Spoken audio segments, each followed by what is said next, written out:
Mandar um abraço pro Brode aí, que se fez, como a gente diz aqui no Sul, se fez de salame e não veio fazer o programa hoje.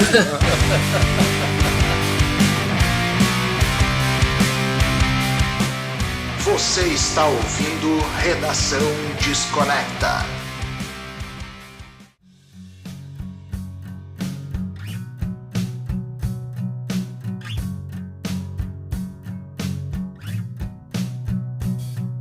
Fala aí, Desconectors, tudo numa boa? Marcelo Scherer na área, começando mais um Redação Desconecta, o teu podcast semanal, todas as terças às 8 horas da manhã no Spotify e às 20 horas no YouTube. Segue nós lá, deixa o like, não sei se no streaming tem like, né? No Spotify tem like, essas porra. 5 estrelas. 5 estrelas, aí ó, cara, o rei dos 5 estrelas então, Virgílio.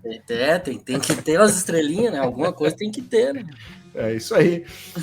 E 20 horas no YouTube, lá pode deixar like, eu sei que tem, né? O botão gostinha, né? O bostinha. E dá um comentário por lá, cara. Antes da gente começar o programa, vocês estão vendo, hoje estamos em carreira duo, né? Hoje vamos fazer um programa de duo, né? Me lembro... Eu fui DJ no início do século aí, né, de música eletrônica, eu tinha um duo com um cara, né? Back to back, 2 pickups. Olha aí. Os caras acham que o cara... tu vem de longe. O cara é pouca merda, né? Não, o cara é merda grande mesmo. Né? Vem de longe, mano. Lembrando aí,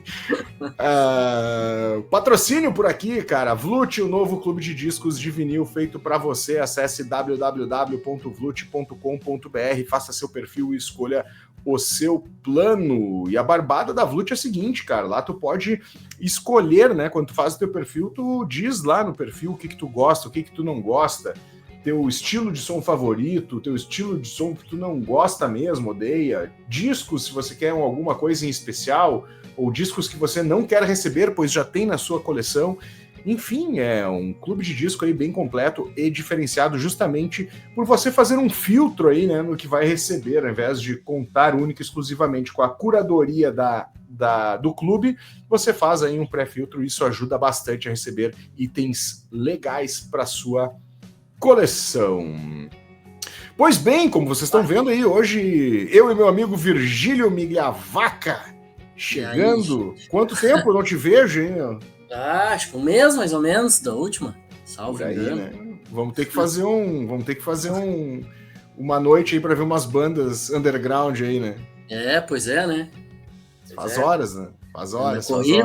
Anda corrido, mas uma hora dá certo. O homem só quer trabalhar, né, cara? De vez em quando tem que tomar uma coisinha, Virgílio. Não, tem. Não é só trabalho, não. Não é só trabalho que vive o homem, né? Não, tem filho pra cuidar, né? Tem isso aí, tem as chácaras, as fazendas, né? Cuidado de tocar o gado, né? Louco, isso aí meu falecido vô já levou tudo antes. Não sobrou nada. Sensacional, cara. E hoje o papo, né? Mandar um abraço pro Brode aí, que se fez, como a gente diz aqui no Sul, se fez de salame e não veio fazer o programa hoje. Né? Pois é, né? Fugiu da obrigação, Brode? Que isso, cara. Olha, vou te contar, meu, esses meus co-hosts aí, olha, não tão fácil, hein? Não, mas a gente vem aí do banco de reservas, a gente chega aqui entra no lugar do titular, camisa 10. E outro abraço pro Julião também, que tá sempre aqui conosco, mais seguido, né, entre os convidados, os co-hosts, né, a gente faz... O legal do programa é o seguinte, né, cara, a gente tem uma galera que gosta de música, gosta de bater papo sobre música, e a gente vai, né, conectando as pontas, hoje eu posso, hoje eu não posso, e vai juntando, né, vamos falar de tal disco, quero falar desse, não quero falar desse, e aí a gente vai mesclando a turma aí. Muito legal até, tava vendo esses dias fui ouvir o disco novo do Deftones, e aí casou com o episódio de vocês falando dos 30 anos do White Pony, né? Aí eu fui ouvir o White Pony junto, e aí já tem um outro convidado ali, que é uma pessoa que já tem uma vivência com aquele disco, aí fica uma dinâmica legal também, né? Legal não, o Afonso, né? E é legal esse espaço aberto, assim, né? Pra gente chamar alguém que tem conhecimento para além né, dos hosts ali, tem a outra pessoa que tem uma vivência diferente com aquele disco também e tal. É legal. Legal do podcast. O Afonso, que é o nosso best-seller, cara. Tu sabia que o podcast que mais ouvido é um que a gente fez com ele e com uma menina que agora não vou me lembrar o nome agora, que a gente falou sobre Stray Edge, velho. Olha só. É o que tem mais ouvintes aí. Cara, foi ano passado ou no início desse ano? Vou atrás desse aí. Vai atrás, meu. Foi 1h30 de papo aí sobre o tema, né? Falando, cara, tudo que envolve, né? Assim, a parada do Stray Edge, né? Não é só a questão de não comer animais, né? Mas também a questão de não beber, né? Não se drogar, assim, tem todo um cunho muito legal.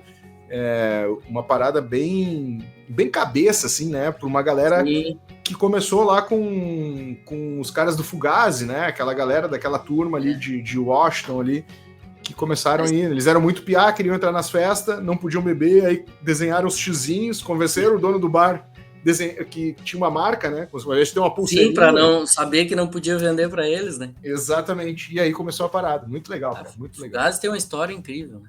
Tem. Todos eles, né? O Ian McCauley, não, Ian McKagan. Ian McKay. Isso aí, esse mesmo. Segundo o Afonso, é o Paul McCartney do... Né, o Fugazi, aquela galera é os Beatles da geração dele, né? Para essa galera aí, imagino que seja mesmo. Com certeza. Ele tem uma relação direta, né, com a adolescência dos caras, né? Viu todo esse envolvimento, viu a cena crescer. É bem legal essa parada. Isso que é legal da música, né? Momentos diferentes da vida, a gente vai se conectando com outras experiências, um outro olhar, né? Isso que é o mais legal, né? Essa pluralidade, né? Exatamente. Chega de papo furado, então, né? Já gastamos nossos 5 minutos iniciais aí com um papo furado. Como sempre, né? A gente adora bater um papo furado no início. E desta vez vamos falar dos 30 anos, cara, de um dos álbuns mais legais dos anos 90. Puta, eu sempre falo isso, né, cara? Mas os anos 90 são os anos que eu vivi na adolescência, né? Eu também, isso aí. Temos discos muito legais nessa época e a gente tá falando aí dos 30 anos do Garbage. Primeiro álbum da banda, né? Uma banda bem diferente, com diversas coisas diferentes até pra época, né? Não só a questão de uma mulher cantar, mas essa questão de colagens sonoras, né? A utilização de colagens sonoras, instrumentação eletrônica em muitas coisas, uso de teclados, né? Então, coisas que não eram tão comum, né? Óbvio que já existia isso, né? Já é um universo, mas não eram tão comum. E o mais incomum é a forma como eles deram para a música feita lá, álbum lançado em 18 de agosto de 1995. Acho que foi 18 de agosto. 18 de agosto. Fechou, né? Aham. E, cara, um álbum que eu pirei quando eu ouvi o clipe, na realidade, na MTV, né? Até tava, eu acho que o primeiro clipe foi de Stupid Girl, não. Não, o primeiro single do disco, o single que antecede o disco, na verdade, a primeira música que eles divulgam é Val. Aham. Depois vem... It's Only Happy When It Rains. Isso, eu acho que foi esse clipe que tocou mais. O Val, não me lembro de ter visto o clipe. Eu acho que Val foi meio assim... Não chegou a ser um hit propriamente dito, assim.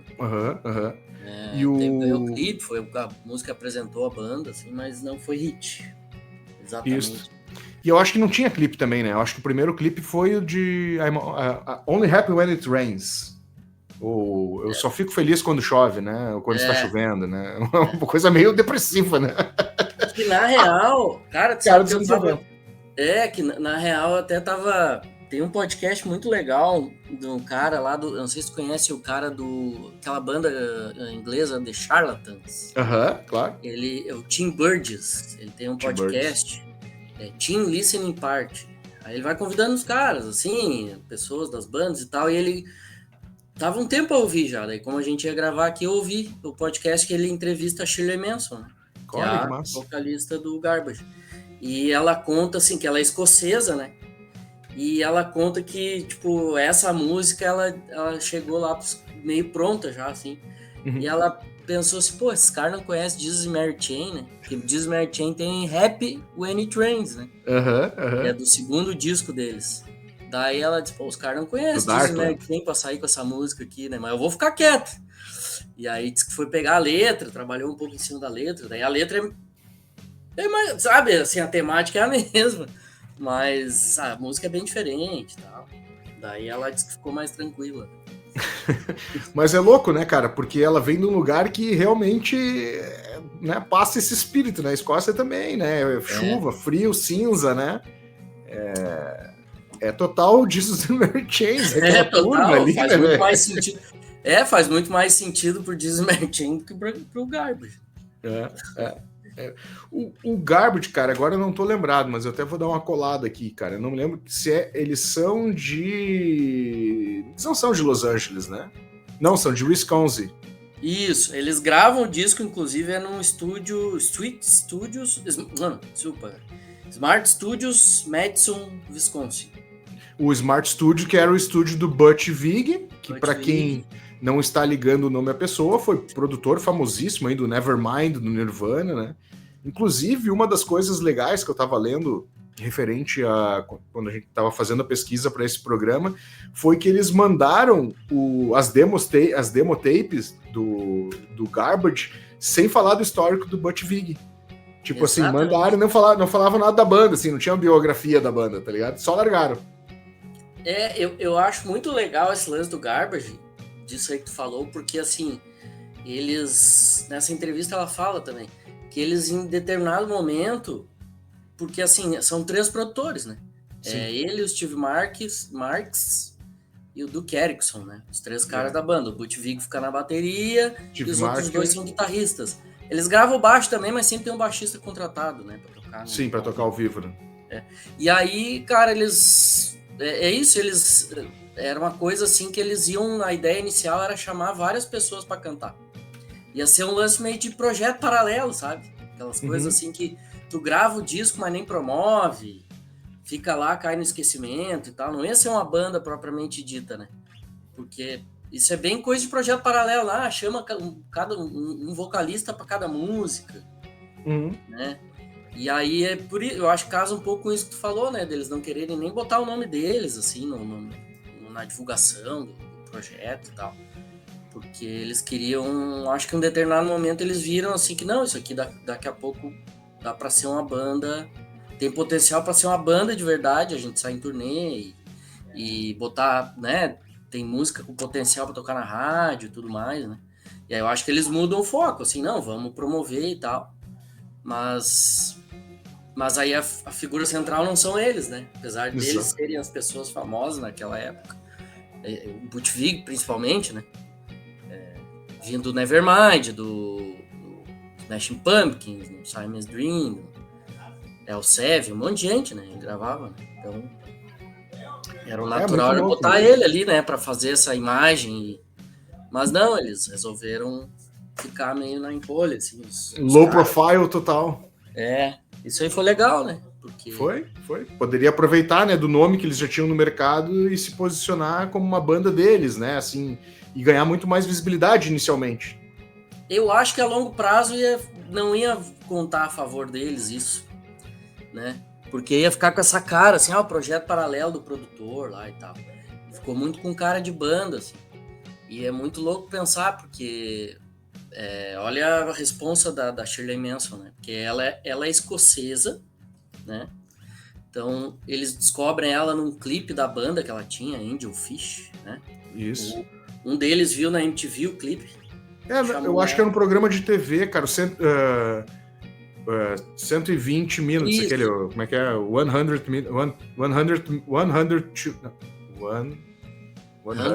minutes. 20 minutes, obrigado. O inglês tá travado. Não é da MTV isso aí? Cara, eu não me lembro, meu. Eu não sei, porque tem um outro programa que era numa televisão americana, eu não me lembro também, eu acho que é CBS, talvez, que era um programa bem conhecido, mas não sei se era esses 120 minutos aí. Sim. Não sei se era esse, mas tinha uma parada assim. Mas eu sei que é desse programa aí que surgiu o clipe, mas eu tenho a impressão que é da MTV esse programa, mas não tenho certeza também. Até porque... MTV, tá aqui. Programa de televisão dos Estados Unidos dedicado ao gênero musical alternativo que foi horário originalmente na MTV em 86 a 2000. Aí, ó. Eles viram esse clipe, ela disse inclusive que não lembro de ter rodado mais de uma vez esse clipe na MTV. E aí, nessa vez que tocou, um deles lá viu, chamou ela para fazer o teste. Ela morava na Escócia. E ela voou para fazer o teste. Diz que o primeiro teste que ela fez, eles tinham essa estrutura da Val, que é a primeira música que foi divulgada, eles tinham essa estrutura pronta. E ela disse que ela não era compositora, né? Ela nunca tinha parado para escrever uma música e tal. Mas ela queria muito entrar na banda, ela estava naquele momento bem certo e tal, assim, queria ter aquilo como uma carreira. E aí ela disse que primeira vez, assim, ela não tinha nada para cantar, eles deixaram meio na mão dela e não rolou. Uhum. Mas aí disse que deram a segunda chance, e na segunda chance ela já foi com umas coisas escritas e tal. E aí foi embora. Mas aí tu imagina, ela tem cerca de 10 anos menos que cada um dos três. Ela é escocesa, é uma mulher no meio de 3 caras, que ela diz que chegou lá para gravar no estúdio, um estúdio pequeno, assim, o Butch Vig tinha um nome, assim, mas era um estúdio pequeno e tal. Diz que eles já eram meio o clube do Bolinha, assim, os 3, né? Os 3 super integrados, já tomando a cerveja deles, conversando e tal. E ela chegar nesse contexto todo, vinda de fora e tal. E, cara, ela tomou conta, né? Ela é a imagem, ela é... nessa entrevista que eu falei, ela disse que ela é o negócio, assim, parte de divulgação, de foto, de acertar o cara que vai fazer um vídeo. Ela é a cara e, assim, a composição e essa parte gerencial toda, assim, ela assumiu para ela e... Se tornou a businesswoman da parada. Exatamente. Pô, personalidade, né, assim. Porque, porra, muito. Né, tu chegar no meio de uns caras cascudos já, assim, né, sem experiência e tal. Ela diz que ela teve várias inseguranças e tal, mas Passou, foi né? embora, né? Assumiu Passou. a bronca. Diz que o primeiro contato não foi legal, como tu estava dizendo aí, né? E aí no segundo contato acabou rolando após a turnê do Angel Fish. Sim, ela teve uma turnê. Assim. Tinha o Angel Fish, ainda estava terminando a turnê, e aí a banda acabou. E ela ligou para a empresária deles, cara, eu quero uma segunda chance. Daí na segunda vez. Mas eles gostaram, a primeira vez ela não foi aprovada tecnicamente falando, assim, né, do tipo, era o que a gente procurava, mas eles gostaram muito da relação que ela criou com os músicos, assim, tipo assim, ela chegou, tá, beleza, ele não rolou no ensaio e tal, né, isso que a gente tava comentando, sim. Mas assim, o soft skill dela,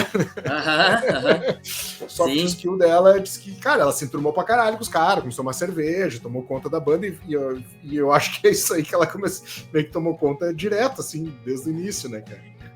Eu tenho a impressão, assim, a gente vendo, que são caras, assim, apesar do protagonismo todo que o Butch Vig poderia ter, eu acho que ele é um cara meio de bastidor, assim, né? Então. Ele não é um cara de tomar a frente e tal. Acho que são 3 caras muito discretos, assim, eu tenho pra mim. Então, acho que eles precisavam dessa pessoa que tomasse a frente, né? Eu sou frontwoman aqui, o negócio é comigo, a imagem sou eu, né? E acharam a pessoa certa, né? Com certeza. E eu acho que foi meio que natural, né? Como tu bem falou aí, né? Os caras são mais low profile, assim, né? Não são muito de se envolver nessas paradas. Obviamente sabem muito bem o que querem dentro do estúdio, né? São caras tarimbados, né? Mas assim, no dia a dia, no trato com business, daqui a pouco para eles foi bom ter um head lá que encabeçasse, né? Como o próprio nome diz aí, né? Encabeçasse toda essa parte mais de negócio, que às vezes é meio chato, né? Assim, cara, muitos artistas reclamam, né? Pô, tem que dar entrevista, pô, tem que tirar foto, pô, tem que sair não sei pra onde pra fazer não sei o quê. Tipo assim, e ela acabou encarando, assim, por ter um outro tipo de olhar, assim, né? O legal de banda é isso, né? Quando as peças se entrelaçam. Exato. Também, né? Exato. Eu acho que casou muito, assim, é uma banda que tem 3 guitarristas, então tem esse som, como tu falou ali, que é super cheio de camadas, ele é super produzido, né? Que é isso, são 3 produtores ali, então tem muito elemento sempre, assim, mas tu vê, os dois na guitarra, assim, eu acho que eles entrelaçam muito bem, assim, sabe? Tem um jogo ali de guitarra entre eles, assim, que funciona muito. Eu acho que tem muita coisa do que tava rolando na época que eles vão juntando as peças, assim, um pouquinho de shoegaze, um pouquinho de trip hop, quando eles vão para as baladas, tem um pouco do trip hop, que era uma coisa que estava muito em voga ali naquele momento também, né? Massive Attack, Portishead, e aí eles trazem aquilo pro som deles, e eles botam tudo isso numa linguagem bem pop, assim, porque é isso, no fim, especialmente no segundo, assim, eu vejo, assim, são discos, tem uns singles muito pop, assim, umas coisas que realmente, não à toa tocaram bastante, né, porque Sim. no meio desse monte de elemento, assim, tinha uma música pop ali. Sim, cantarolável, né? Exatamente. Um refrão bem pegajoso, né? Stupid Girl, por exemplo, né? É. Inclusive, eu tava vendo, né, cara, que o Stupid Girl é com o Joe Strummer e o Mick Jones, velho. Por causa da batida, né?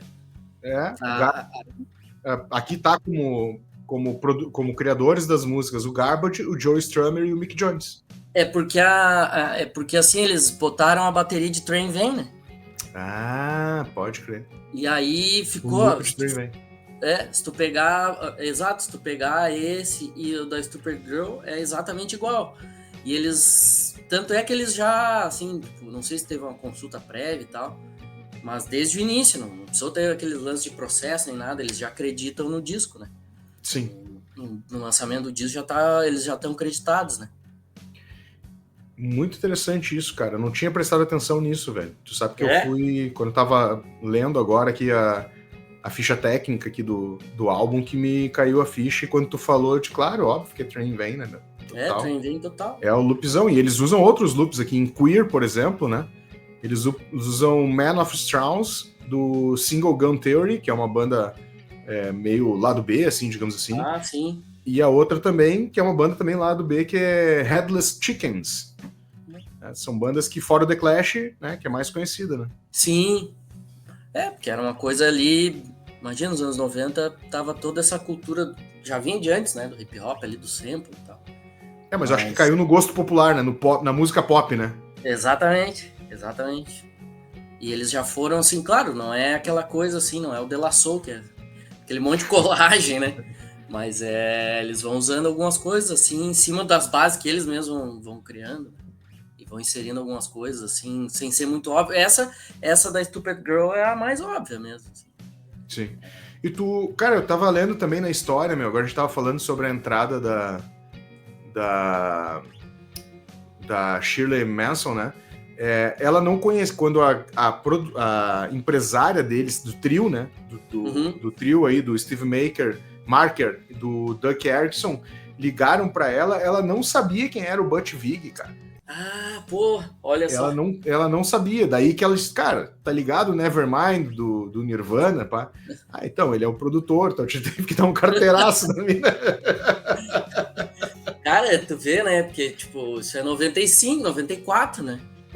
E aí tu imagina, não é essa coisa hoje, tu não vai ali no Google, Butch Vig, peraí, vou ver quem é. Né? Tipo, ela tava lá na Escócia, né? Então...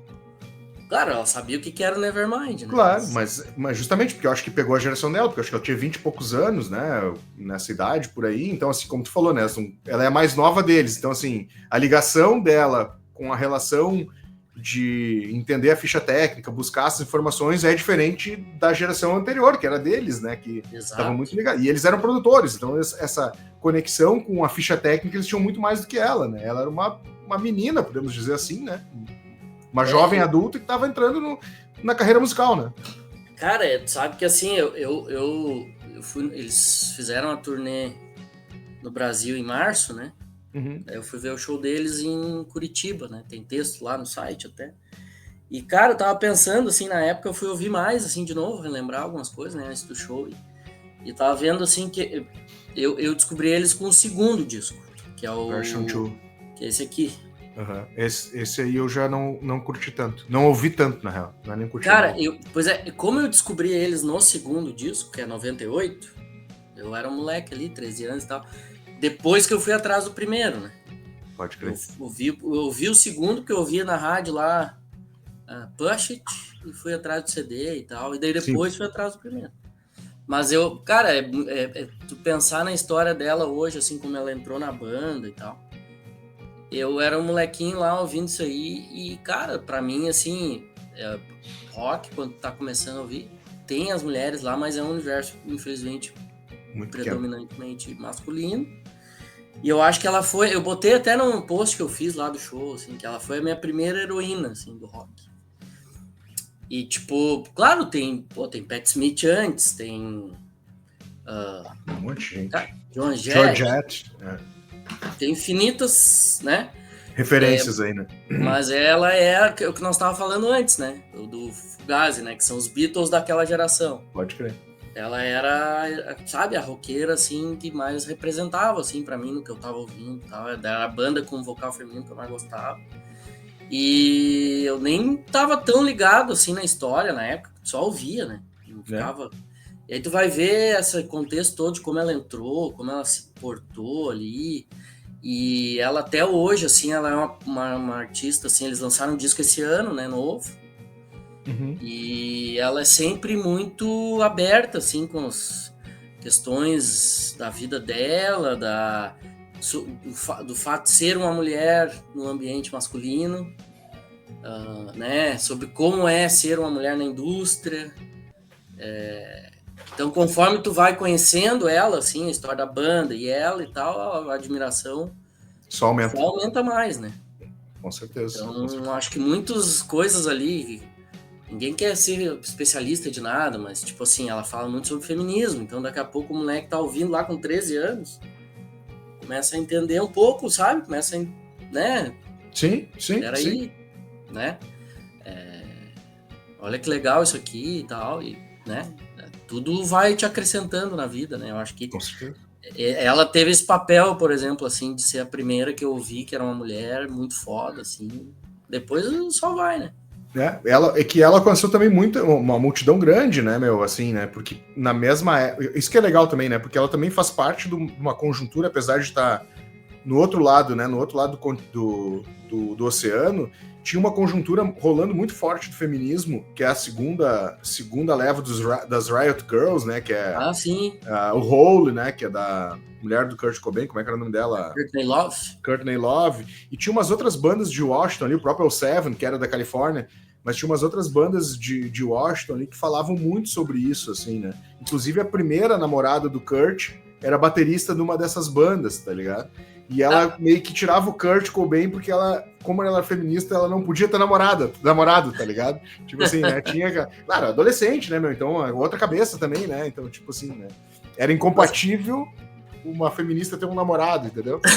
Nessa parada. Sim, era uma coisa em construção na época, imagina. Exato. Início dos anos 90, né? Exato. Mas eu lembro que, inclusive, a Kathleen Hanna, que é do Bikini Kill, né? Uhum. Que era tipo, era baterista, namorava o Kurt, né? Será que foi? Eu acho que foi a Kathleen Hanna. Eu acho que sim. Porque ele tinha a história que tinha um perfume que se chamava Teen Spirit. Isso aí. E aí ela pegou e botou assim na parede de um lugar onde eles estavam no rolê. Kurt smells like Teen Spirit. Por causa do perfume que ele usava, que era esse. Pode crer. E aí, pô... Tá aí. Tá aí o resultado. E o Kurt também tinha uma visão muito feminista, né, meu? Acho que por ter se criado junto com essa galera ali, né, meu, do final dos anos 80, né? Sem aquele olhar muito masculinizado, entre aspas, né, do glam metal, né? Porque, pô, era másculo, mas os caras também usavam batom, né? Então, tipo assim, eram afetados de uma certa forma, mas com a finalidade de trovar as mulheres, né? A temática das músicas mesmo, né? Se for pegar essa galera ali do final dos 80, ali, daquele hard rock ali, meio farofa, que a gente chama, era muito em função disso. Cara, e é isso, a Shirley Manson, ela é a compositora da maioria das letras ali no primeiro disco, e ela disse que pegou alguns trechos de algumas coisas que eles tinham escrito já, né? Mas ela foi arredondando aquilo sem ter sido compositora antes daquilo. E de lá pra cá, ela compõe tudo, né? Então, já a temática da coisa já muda totalmente, né? Ali, sim. Começa por aí, né? Inclusive, até tá valendo, né? Que os caras queriam uma visão... Uma das letras, eu não me lembro de qual das músicas, eu tava lendo hoje de tarde, até vou ver se eu consigo achar depois, que os caras estavam querendo colocar uma visão uma visão de mulher na letra, mas estavam exagerando, assim, né? E aí ela foi lá, deu um tapa e tudo, simplificou a parada e tá aqui a letra, tá ligado? O tal do lugar de fala, né? Tu vai falar com mulher, tu não adianta, né, cara? Não, exato. Chama quem sabe. Chama quem vive, né? Chama quem vive. Exatamente. Pele, né? Eu não me lembro qual é a letra, cara. Até depois, se eu catar aqui. Acho que até o Stupid Girl, se não me engano, né? Não duvido. Pode ser. Eu lembro dela falar que Val é o começo de tudo, né? Inclusive é a música que nomeia a banda, né? Porque eles estavam com aquela base ali, porque eles faziam uns remix para uns artistas, né? Isso, U2, uma galera, né? Nine Inch Nails, parece também. Era para ser um remix do Nine Inch Nails, essa base da Val, eu acho. E aí diz que chegou um cara no estúdio, um outro de fora, assim, que soava like garbage. Daí eles nomearam a banda de Garbage. E baita incentivo, hein? Mas tá um lixo, velho. Pois é. Lixo o nome da banda. Tá aí, ó. O nome da banda é lixo, né, cara? Mas com certeza eles sabiam onde estavam enfiando o pé, né, meu? Porque nós estamos falando do Butcher Vig, né, meu? E dos outros dois ali, que também eram parceiro, né? O estúdio, esse Smart Studios, de propriedade do Butch Vig, também era de propriedade do Steve Marker, né? Eles eram sócios na parada, né? Então, E eu acho que o Steve Marker era... Agora eu vou dar-lhe aquela chutada que a gente sempre gosta de fazer aqui. Eu não duvido que ele seja um engenheiro de som ali também, esteja envolvido com o disco do Nirvana, com o disco do Smash, tá ligado? Cara, é bem possível. Eu não duvido, tá? Porque eles trabalhavam junto em vários outros trampos, assim, né? Pois é, tu vê, né? E eu acho que era uma banda, assim, é muito louco a circunstância toda, né? Podia ter sido, como eu falei, podia ter sido um projeto paralelo lá e ter ficado no esquecimento, assim, mas... E eu acho que era um período muito propício para essas sonoridades diferentes, assim, né? Muito. Porque era uma banda... Hoje, claro, se tu for pegar uma banda como eles, ou qualquer outra banda, assim, tem um circuito menor, um público menor, já mais público fiel, mas tá ali no alternativo e tal, mas na época eles eram mainstream, né? Eles abriram muito o show do Smashing Pumpkins naquele ano ali, né? Que era a maior banda de rock em 95 nos Estados Unidos, era o Smashing Pumpkins, eu acho que em termos de vendagem. No mundo, né? Não só nos Estados Unidos. Estavam no auge ali, e eles pegaram essa carona aí em turnê e tal, e tocou muito em rádio, né? Essas músicas todas, Stupid Girl, Only Happy When It Rains, não sei se teve Queer, acho que tocou, que chegou a virar single aí. Se virou single, o Milk também. Milk também, que que encerra o disco, né? Baladona. Exato. Que é um pouco diferente das outras, né? Mas eu acho que fecha bem. Eu acho que fecha bem. É um bom fechamento. Fecha bem. As melodias... Eu acho que ela tá muito mais... Agora, me lembrando da Milk, ela tá bem nesse clima que tu comentou, né? Essa mistura de elementos que eles faziam, né? Mistura de influências, né? Bem trip-hop, né? Bem trip-hop. Ela é bem trip-hop, assim, né? Tu pega o... Pô, como é que é o nome daquela banda, cara? Até tá voltando agora. O Portishead? Não, a outra. Massive Attack? Massive Attack, vão fazer show no Brasil. São os meio de lei, assim, né? Total. Era bem, assim, aquela batidinha, né? Tipo, minimalista na bateria ali, né? E um climão, né? Uma tecladeira ali fazendo uma cama. Exatamente. Bem um climão, assim, uma coisa meio enfumaçada, assim. Total, né? E sabe que no segundo disco eles dão uma aprofundada nisso. Eu lembro que agora, esses dias no grupo lá do Desconecta, a gente tava conversando, saiu uma matéria da Spin ranqueando os discos, né, do Garbage. E aí, geralmente, o primeiro é o mais bem falado e tal. E eu me surpreendi que eles botaram o segundo disco como o primeiro, o melhor da lista deles, né? Sim. A capa é horrível. Mas as capas nunca foram também um forte deles. Eu até acho a do primeiro mais bonito, assim, mas realmente, não é o forte deles, assim. Mas a do segundo é especialmente ridícula. Mas é um descasso, assim. E eu, particularmente, não sei se por uma questão emocional, assim, de ter descoberto através dele, é um disco que eu acho que eles aprofundam, assim, umas coisas do primeiro, assim. Tipo, esse lance das baladas, da Milk, que é uma coisa meio única no disco, no primeiro, no segundo ali já tem duas, que vão nessa pegada meio trip hop, assim, tal, sem se repetir tanto também, né, sabe? Eu acho que eles têm um repertório muito bom também, assim. E até tem eu acho que foi o Tomás lá, o parceiro lá do Thomas, grupo. É o Thomas, né, que falou que acha que o segundo é melhor. Não, que o Bleed Like Me, que é o quarto disco, ele também disse que prefere até o Bleed Like Me. Olha ali, cara. É polêmica. É polêmica. Mas também pra isso, né? É bom também, é um bom disco também, mas eu acho que fica entre os dois primeiros. Não tem. Cara, sabe o que mais me surpreendeu, assim, né? A gente tava falando nesse disco, porque eu era... Pô, 95 eu tinha 15 anos, né? E eu vi Only Happened to Rains na MTV. Bateu aquilo na hora, assim. E hoje, ouvindo em retrospecto, né? Assim, primeiro essa parada de colagens, né? Os elementos eletrônicos, aí mete uma guitarra que é muito, às vezes muito sintetizada, mas que encaixa muito bem. Isso não quer dizer que seja ruim, né? Exato. Né? Porque a maioria das pessoas tem o costume de dizer, mas isso aí não soa natural. Assim, cara, mas para aquele tipo de som, ele soa natural. É aquele tipo de som que ele pedia, porque a bateria ela já tá num clima bem eletrônico, né? Não house music, né? Quando eu falo aqui eletrônico, né? Não tô falando de balada, de dançar, essa é na loucuragem, mas por essas colagens que eles faziam, assim. Eu acho que era uma coisa da época mesmo, né? E aí, ouvindo em retrospecto, eu acho que, eu não me lembro, cara, porque a gente falou em Nine Inch Nails, e aqui a gente pega muita coisa do Nine Inch Nails menos agressivo. Exato. Menos agressivo, né? Exato. O Nine Inch Nails, ele vai pro metal não, mas vai pro industrial mais, né, ministry, assim, né? Vai esgaçando, assim. É uma coisa para ser incômoda, assim, né? De certa forma, no bom sentido. Exato. É arte, né? Arte, para ser incômodo. O legal do Garbage é isso, né? Eles vão arredondando, assim, deixando mais pop essas coisas meio difíceis, assim, né? De certa forma, né? Exato.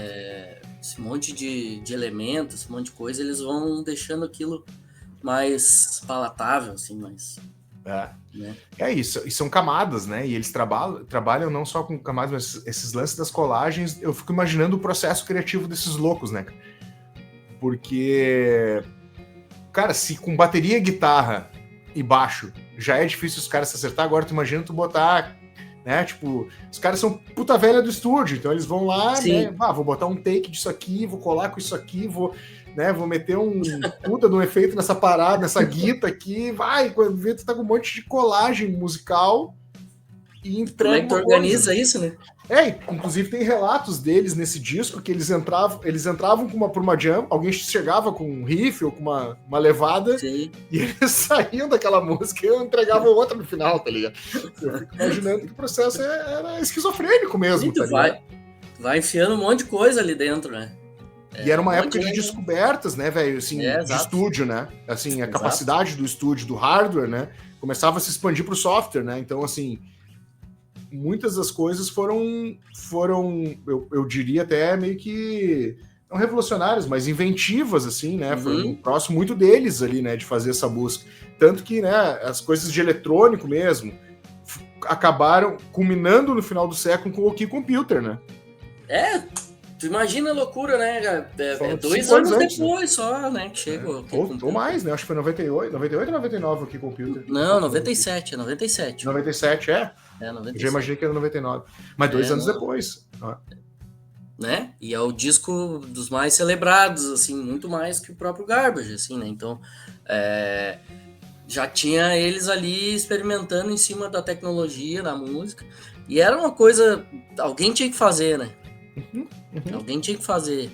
E é o mais surpreendente, porque às vezes tu vai ser vanguarda, vamos dizer assim, eu não tô dizendo que eles são. Tu faz aquela coisa assim do jeito mais difícil e tu vai experimentando, tu não sabe bem o que tá fazendo. Eles já ali, quando eles chegam ali, é porque já tem uma série de background, gente atrás deles, né, fazendo esse papel, né? Quando eles chegam é para pegar essa tecnologia toda que estava à disposição e não, vamos fazer um disco de música pop aqui, com isso tudo que a gente tem à disposição aqui, e vai tocar na rádio, e nós vamos ter público e vamos fazer turnê, né? E o legal foi nos anos 90, né? Uma época em ebulição em termos de experimentalismo, né, cara? Termina o final dos anos 80 com o rock farofa, né? O hard rock farofa, né? O glam metal, e a gente entra numa era...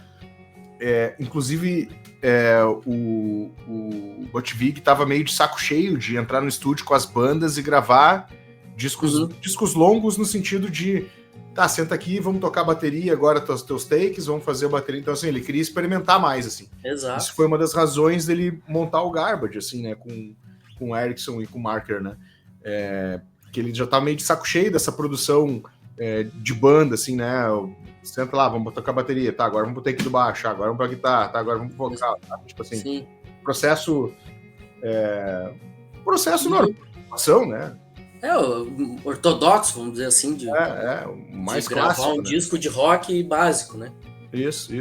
E aí, quando eles entram com essas ideias aqui... E aí eu tava falando, cara, que é muito legal, assim, a questão também das letras, né? Eu tava falando, mudando de assunto, muito legal a questão das letras, né? Queer, né? Todo mundo, assim... Claro que depois foi abraçado pela comunidade gay, LGBT, e desculpa aí, não é por tiração de onda, porque eu não sei mesmo o resto ali, enfim, né? LGBT, QIA... Enfim. É o Q de queer, inclusive. Isso, Q de queer, né? E aí, cara, eu tava lendo a história da parada, diz que inicialmente o queer aqui era do se sentir deslocado daquela situação, e não necessariamente do gay, né? Assim, dessa parada que tá conectado, assim, né? Mas que a comunidade se sentiu tão incluída na parada que, cara, eles... Cara, beleza, vamos tocar, vamos abraçar essa comunidade junto, né? Até porque, se tu pegar a Shirley, né, meu, ela é... Cara, ela tem uma conexão muito forte com essa comunidade. Ela é muito... Não é ativista a palavra, mas ela é uma voz ativa, assim, em várias questões. Total. Nisso também. E eu tava vendo agora, esses dias, saiu aí, eles vieram pro Brasil em março, aí eu acho que em maio saiu esse disco novo, e eles vão sair numa turnê meio longa agora pelos Estados Unidos, né? São várias datas e tal, mas aí ela já, nas entrevistas, divulgação, ela já foi assim, já falando contra a indústria, diz que tá impraticável fazer turnê do ponto de vista financeiro, porque tem muito atravessador e não sei o quê. E daí ela diz que eles já não sabem se eles vão sair em turnê de novo, com turnês desse tamanho, pelo menos. Sim. E aí eles já estão falando que de repente é uma despedida da banda e tudo mais. Mas ela sempre essa voz assim, né? Pô, tem uma injustiça. Cara, se tu for no perfil deles, no Instagram, questão da Palestina também, ela... E ela que me dá a impressão assim, que ela que inclusive é quem posta muito material, conteúdo ali. Geralmente esses caras têm alguém, né? Sim. Mas eu acho que em algum momento ela toma conta ali, sabe? Posta as coisas bem do ponto de vista pessoal dela mesmo, sabe? E ela tem essa liberdade ali com os outros três, sabe? E tipo, ela não se encolhe muito assim, cara.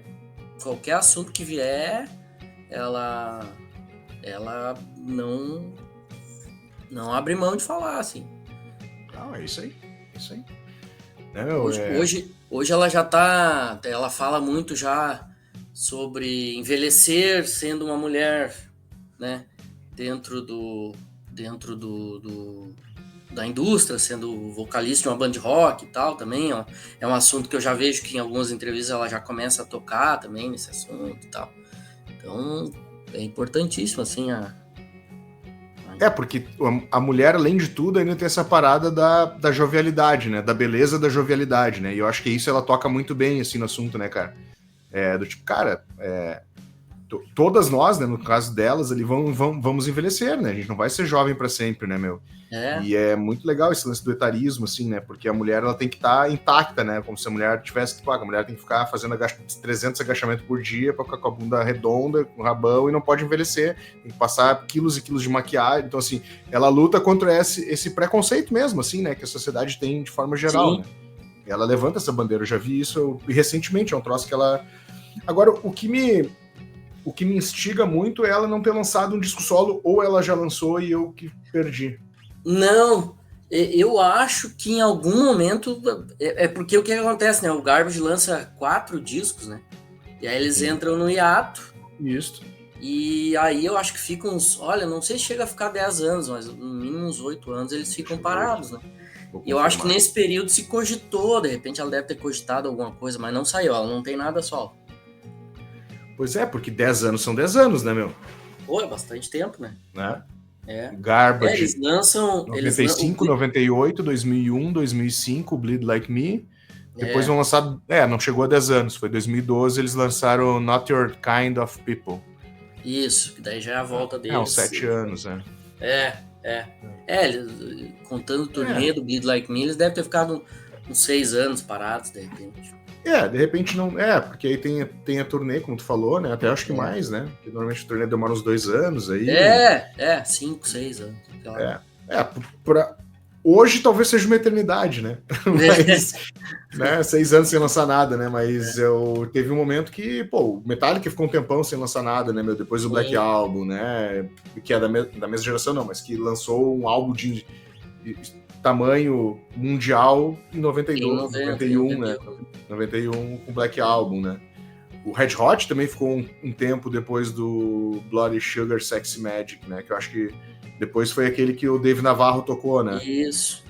Né? Isso, então, que também demorou pra caralho pra sair. Foi sair, não sei se 95 não foi aqui. Acho que é 95 também, acho que salvo engano, é no ano do Garbage. Então as bandas, quando de uma certa forma alcançavam um número X de fãs, eles acabavam segurando um pouco mais. Primeiro, porque as turnês eram mais longas, né? Então, assim, o alcance... eles precisavam ter um alcance mais global em termos de alcançar um público maior, né? Ir mais longe para tocar. Isso. E depois que os caras saíam exaustos, né, meu? Imagina 2, 3 anos de turnê, né, velho? Não quer ver a cara do teu brother pros 6 anos. Eu acho que eles hoje tem essa questão que ela fala, tipo, assim, abertamente sobre a questão financeira, de pagar a taxa para meio mundo e, né? Tem um monopólio, assim, né? Se criando. Live Nation, né? E o Ticketmaster, aquela, né? Isso, e aí ela fala muito já em diminuir as turnês e tal. Mas eu, felizmente, pude ver ao vivo em março, né? Que massa, cara. Fui no show em março, mas tu vê, né? Eles marcaram esse show em Curitiba, ia ser na live. Uhum. Pelo que quando eu comprei o ingresso, fui ver, cabe umas 5 mil pessoas. Assim. E aí não rolou tanto, porque eles migraram pra Ópera de Arame, que é umas 1.100 pessoas lá. E, cara, mas só alegria, porque a Ópera de Arame é linda, cara. E show, assim, pra ver lá, muito bom. Intimista, né? Muito mais intimista que tu for ver na live, que é um troço gigante, vai acabar indo lá pro fundo, né? Pista, assim, a live, pelo que eu vi, tipo aquilo que a gente tinha o Pepsi On Stage, que agora é KTO Arena, né? Que é uma pista, né? Assim. Isso. E lá na ópera tu tem aquela coisa de teatro, né? Tu vai subindo, assim, e tal. Então tu tem visibilidade em qualquer lugar que tu tiver. E eles estavam nessa entre-safra, assim, né? Porque eles estavam para lançar um disco novo, era uma turnê meio de aquecimento e tal. E aí foi legal porque eles focaram muito nesses 2 primeiros. Que massa. Foi muita música dos 2 primeiros, assim. E aí era onde era o meu chão, assim. Se deu. Total. Acho que escolheram muito bem as músicas dos outros, assim. Eu acho que eles... pós-hiato, vem lançando bons discos, assim, não acho que tenha nada extraordinário, mas são bons discos regulares, sempre tem alguma coisa muito boa ali no meio, assim. Esse último disco, eu vi até a galera comentando que gostou lá no grupo e tal, mas eu achei, assim, me decepcionei um pouquinho. Tem que entender que se passaram 30 anos, né? Não, é aquilo, não tem mais. Chega naquele estágio que a banda não vai reinventar a roda, né? Eles já tem a fórmula deles, né? É Isso aí, não vai. Até porque eu acho que nem é a proposta deles mais, né, cara? Assim, chega uma hora que é aquilo que a gente vem falando de várias bandas aí, né, meu? Os caras chegam numa idade também que já não que esteja com tudo ganho, mas eles têm uma identidade muito fixa, né? São poucos artistas como o Educar, que cada disco lança uma coisa totalmente diferente, né? Exato. Mas e acabam não repetindo, porque as músicas são diferentes, mas mantendo uma fórmula ali, né? Um básico, até tirando mais elementos daqui a pouco, né? Tipo, que tem excesso, vamos limar mais, né? E deixar ele mais redondinho. Acho que vai por aí, né, meu? Até tem esse lance de influência também. Eu tava lembrando, esses dias eu tava ouvindo uma banda, não sei se já ouviu. Na verdade, era uma banda e, pelo que eu entendi, foi virando uma carreira solo, assim, da vocalista, que é No Joy o nome. No Joy. E aí eles lançaram um disco que chama Bugland. Esse é desse ano agora. Pois é, acho que eu ouvi isso aí esse ano. Cara, eu tava lendo uma crítica lá num blog. Vi hoje, cara. Por isso que quando tu falou, eu me lembrei que é alguma coisa. A gente tem um outro portal lá, indierockbrasil.com.br, que é um spin-off da Disconnect, a gente botou essa matéria hoje, da Indie. É uma banda de shoegaze de Montreal. Me lembrei só pelo No Joy. E, cara, esse disco, eu fui ver esses dias, esse disco que ela lançou esse ano, que na verdade, assim, a banda foi se desfazendo, foi ficando só essa vocalista e compositora e tal. Ela se juntou com um produtor de eletrônica lá. E, cara, eu fui ouvir, cara, tem alguma coisa aqui e tal. Daí tava lendo a resenha, assim, uma resenha da gringa lá do disco. E aí o cara falou, não, isso aqui é um garbage sem o faro pop de rádio. Mas aí, cara, encaixou certinho, assim.